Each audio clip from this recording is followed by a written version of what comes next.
ముళ్ళు ఉన్న గులాబీకి అందం ఎక్కువ, అలాగే కోపం ఉన్న వాళ్లకు ప్రేమ కూడా ఎక్కువే. అర్థం చేసుకోండి, అద్భుతంగా ఉంటుంది. అలలు ఎగిసిపడినంత మాత్రాన సముద్రానికి వచ్చే నష్టమేమీ లేదు. అలాగే మీ వెనక ఎవరు ఎన్ని పనికిరాని మాటలు మాట్లాడినా మీకు వచ్చిన నష్టమేమీ లేదు. నోరు లేకుండానే పలికిస్తూ, కళ్ళు లేకుండానే శాసిస్తూ, చేతులు లేకుండానే ఆడిస్తూ, కాళ్ళు లేకుండానే నడిపిస్తూ, లేని బంధాలను కలిపేస్తూ ఉన్న బంధాలను తుంచేస్తుంది డబ్బు. గాడిద కష్టానికన్నా నెమిలి నాట్యానికి విలువ ఎక్కువ అన్నట్లు, గొడ్డు కష్టం చేసి బ్రతికే వాళ్ళకన్నా బడాయి మాటలు చెప్పే వాళ్ళకే విలువ ఎక్కువ ఈ రోజుల్లో. మనసులో చెప్పాలనుకున్న విషయాలు చాలా ఉండొచ్చు, కానీ ఓపిగ్గా విని అర్థం చేసుకునే వాళ్ళు చాలా తక్కువగా ఉంటారు. డబ్బు మనిషిని పైకి తీసుకుని వెళ్ళగలదు, కానీ మనిషి పైకి తనతో డబ్బును తీసుకెళ్ళలేడు. ఈ లోకంలో ఏ జీవి తన కష్టాల వల్ల ఆత్మహత్య చేసుకోదు, ఒక్క మానవుడు తప్ప. అన్ని జీవులతో పోలిస్తే మానవుడే బలహీనమైన జీవి. ఓటమి నిన్ను ఒంటరిని చేయగలదేమో, కానీ గెలవాలనే నీ సంకల్పాన్ని దూరం చేయగలదా? ఓపిక పెద్ద చేసుకుని పోరాడు. ఆ ఓటమి నీ ముందు తల వంచే రోజు రాకపోదు. జీవితం ప్రశాంతంగా ఉండాలంటే రెండే దారులు. మీ సమస్యలు ఇతరులకు చెప్పకూడదు, ఇతరుల సమస్యల్లో మీరు తలదూర్చకూడదు. ఒకసారి దెబ్బతింటేనే తెలుస్తుంది నీలో ఎంత ధైర్యం ఉందో. ఒకసారి తప్పు చేస్తేనే తెలుస్తుంది నువ్వు ఇంకా ఎంత నేర్చుకోవాలో. ఒకసారి ఓడిన తర్వాతే తెలుస్తుంది నువ్వు ఎలా గెలవగలవు. బాధ విషయం పక్కన పెడితే, కష్టాలు వచ్చేది మాత్రం మీ సామర్థ్యాన్ని, ఓపికని మెరుగుపరచటానికి. ఎవరి జీవితాలు అనుకున్నంత గొప్పగా ఏం లేవు. ఇక్కడ యుద్ధాలన్నీ మీ అనుకున్న వాళ్ళతోనే. మంచి అనేది మంచు ముక్కలా ఉండకూడదు, ఉంటే కరిగిపోయి కనిపించకుండా పోతుంది. అందుకే అది హిమాలయ పర్వతమంతా మంచు కొండలా ఉండాలి. ఎంత పంచినా ఇంకా మిగిలే ఉంటుంది. మీ పరిస్థితి చూసి సహాయం చేసేవారిని జీవితంలో ఎప్పటికీ మర్చిపోకూడదు. ఎలాంటి విషయాలను దాచకుండా అన్ని విషయాలు పంచుకునేదే నిజమైన ప్రేమ.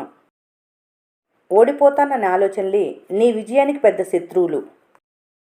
స్థాయిని చూసేవారిని ఇంటికి పిలవకు, మర్యాద ఇవ్వని వారింటికి వెళ్ళకు, వ్యక్తిత్వం లేని వారితో ఏమీ చెప్పకు, విలువ ఇవ్వని వారితో ఏమీ మాట్లాడకు, నోరు అదుపులో లేని వారికి ఏమీ చెప్పకు, అహంకారం చూపేవారితో కలవకు. నిన్ను తక్కువ చేసి మాట్లాడినప్పుడు మౌనంగా ఉండటం, తిట్టినప్పుడు కోపాన్ని చూపకుండా ఉండటం, పొగిడినప్పుడు గర్వంతో విర్రవీగకుండా ఉండటం నేర్చుకో. నువ్వు నేర్చుకున్న ప్రతిదీ నిన్నొక్కొక్క మెట్టు పైకి చేరుస్తాయి తప్ప ఎప్పటికీ కింద పడేలా చేయవు. అబద్ధం చెప్పే వాళ్ళకు మాత్రమే నిజం తెలుసు, వినేవాళ్లకు విన్నదే నిజం. ఇక్కడ నిజంగా మోసపోయేది వినేవాళ్ళు కాదు, అబద్ధం చెప్పిన వాళ్ళు. ఎందుకంటే నిజాన్ని దాచిపెట్టింది వాళ్లే, అబద్ధాన్ని సృష్టించింది వాళ్లే. మిమ్మల్ని మీరు మోసపుచ్చుకొని వినేవాళ్ళని మోసం చేశామనుకోవటం అవివేకం కాదా? ఈ ప్రపంచంలో చాలామందికి పని చేయగల సత్తా ఉంటుంది, కానీ ఏకాగ్రత ఉండదు. అవసరమైన సామర్థ్యాలు ఉంటాయి, కానీ నిలకడ ఉండదు. వనరులు అందుబాటులో ఉంటాయి, కానీ వ్యూహాలు ఉండవు. అవకాశాలు ఉంటాయి, కానీ క్రమశిక్షణ ఉండదు. తమకు లేనిదేదో స్పష్టంగా గుర్తించి ఆ లోపాన్ని సరిదిద్దుకోగలిగితేనే జీవితంలో పరిణితి సాధించినట్లు. మనిషిని ఎప్పుడూ శరీరం చూసి అంచనా వేయకు. ఎందుకంటే శరీరానికి మాత్రమే ప్రాధాన్యత ఉన్నట్లయితే అడవికి రాజుగా ఏనుగు ఉండేది. అంతా అయిపోయిందనుకున్న చోటే మరో గొప్ప ఆరంభం దాగి ఉంటుంది. ధైర్యాన్ని బయటికి తీసి దారుల్ని అన్వేషించు. నిన్ను నిలబెట్టే మార్గం నీకు దొరక్కపోదు. నీ అమాయకత్వంతో ఆడుకున్న వారిని ఇంకెంతకాలం తిట్టుకుంటావు? ఒక్కసారి నీ అమాయకత్వాన్ని తిట్టుకొని చూడు, ఖచ్చితంగా నీ జీవితం మారుతుంది. విజయం సాధించాలంటే మెదడుతో ఆలోచించాలి, మనసుతో పనిచేయాలి. మీ మంచి కోరేవాళ్ళు వీధి దీపాల వంటివారు. గమ్యాన్ని మీ దగ్గరికి తీసుకురాలేకపోవచ్చు, కానీ చేరుకునే మార్గాన్ని చూపిస్తారు. వ్యక్తిని చూసి కాదు, వ్యక్తిత్వాన్ని చూసి దగ్గరవ్వండి. ఎన్ని ఆటుపోట్లు ఎదురైనా, ఎంతమంది వెన్నుపోటు పొడిచినా, గుండె ధైర్యం అనే ఆయుధం నీ వెంట ఉంటే ఏది నిన్నేం చేయలేదు. గమ్యంపై మీకు ఎంత శ్రద్ధ ఉంటుందో దాని గమనంపై కూడా అంతే శ్రద్ధ ఉండాలి. అప్పుడే మీరు చేరుకోవాలనుకున్న గమ్యాన్ని మీరు చేరుకోగలరు. సుత్తితో ఒక దెబ్బ వేయగానే బండరాయి ముక్కలవ్వదు. దెబ్బ వెనక దెబ్బ వేయాలి. ఒక ప్రయత్నంలోనే విజయం సిద్ధించదు. ఎడతెగని ప్రయత్నం కావాలి. సంపాదన శాశ్వతం కాదు, జీవితం శాశ్వతం కాదు. శాశ్వతంగా నిలిచేది ఒక్కటే, అదే మీ మంచితనం. ఆరోగ్యమే గొప్ప ఆస్తి, సంతృప్తి గొప్ప సంపద, ఆత్మవిశ్వాసమే గొప్ప మిత్రుడు. కర్మ ఎవరిని వదిలిపెట్టదు. భరించే మనసు నీదైతే కలత పెట్టే కన్నీరు కూడా భారాన్ని తీర్చే ఔషధమే అవుతుంది. క్యారెక్టర్ లేని వాళ్ళన్న మాటలు పట్టించుకొని నువ్వు అతిగా ఆలోచించి నీ మనసును బాధ పెట్టవలసిన అవసరం లేదు. గ్యారంటీ లేని జీవితానికి కోపం, అసూయ, అహంకారం ఎందుకు? బ్రతికిన 4 రోజులు నలుగురితో బ్రతకాలి. పోయేటప్పుడు డబ్బు, హోదా ఇవేవి మీతో రావు. గడిచిన గతాన్ని గుర్తు చేసుకుంటూ భవిష్యత్తుకు భయపడుతూ కూర్చుంటే ఇంకేం బాగుపడతావు? ఆ భయాన్ని పక్కన పెట్టి చూడు. నీ ధైర్యం నిన్నెలా నడిపిస్తుందో అది చూద్దు గాని. ఎవరు తమ తలరాతను తమ అదృష్టంగా భావిస్తారో వారికి ఎప్పుడు అన్ని అనుకూలంగానే ఉంటాయి. ఎవరు తమ తలరాతను దురదృష్టంగా భావిస్తారో వారికి ఎప్పుడు అన్ని వ్యతిరేకంగానే ఉంటాయి. మనుషులు దూరమైతే ప్రేమ పోదు, మనసులో దూరమైతేనే ప్రేమ పోతుంది. ఎన్నిసార్లు సమాధానం కోసం అరవటం, ఆవేశపడటం కన్నా ఆగిపోవటం మంచిది. శరీరం కుంటిదైనా గుడ్డిదైనా పెద్ద సమస్య కాదు. ఆలోచనలు కుంటివో గుడ్డివో అయితేనే సమస్య. అర్థం చేసుకోలేని మనుషుల దగ్గర ఎంత ఓపిగ్గా విడమర్చి చెప్పినా ఉపయోగం లేదు.